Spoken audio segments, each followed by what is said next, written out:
Alors l'âge idéal, je ne sais pas si on peut parler d'un âge idéal, mais en général, l'âge où il faut consulter se situe vers 10 ans, d'une manière générale.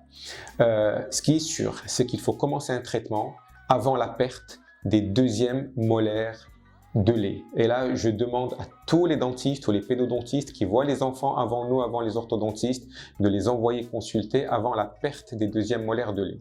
Ça, c'est d'une manière générale. Pourquoi on commence à ce stade, à 10 ans ou 10 ans et demi? Parce que ce n'est qu'à ce stade que l'enfant commence d'abord à avoir un changement de dents qui est actif et surtout que la croissance commence à se manifester, notamment dans les décalages où nous avons la mâchoire du bas qui est en retrait par rapport à la mâchoire du haut.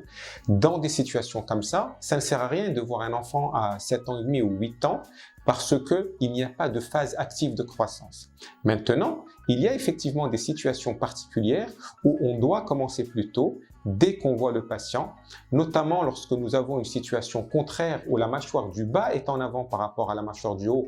Et là, on fait ce qu'on appelle un traitement interceptif pour ramener la mâchoire supérieure en avant de la mâchoire inférieure et espérer avoir une croissance harmonieuse, mais également lorsque nous avons des patients avec des mâchoires très étroites. La mâchoire supérieure qui est contractée dans le sens de la largeur et il faut faire de l'expansion, il faut l'élargir pour faire de la place et favoriser justement un bon développement dentaire. Ce qui est très important, c'est qu'il ne faut surtout pas attendre que l'enfant change toutes ses dents avant de consulter. Or, c'est quelque chose qu'on entend souvent dans l'esprit populaire marocain, où les gens disent « je n'ai pas été chez l'orthodontiste parce que mon fils ou ma fille n'a pas encore changé toutes ses dents ».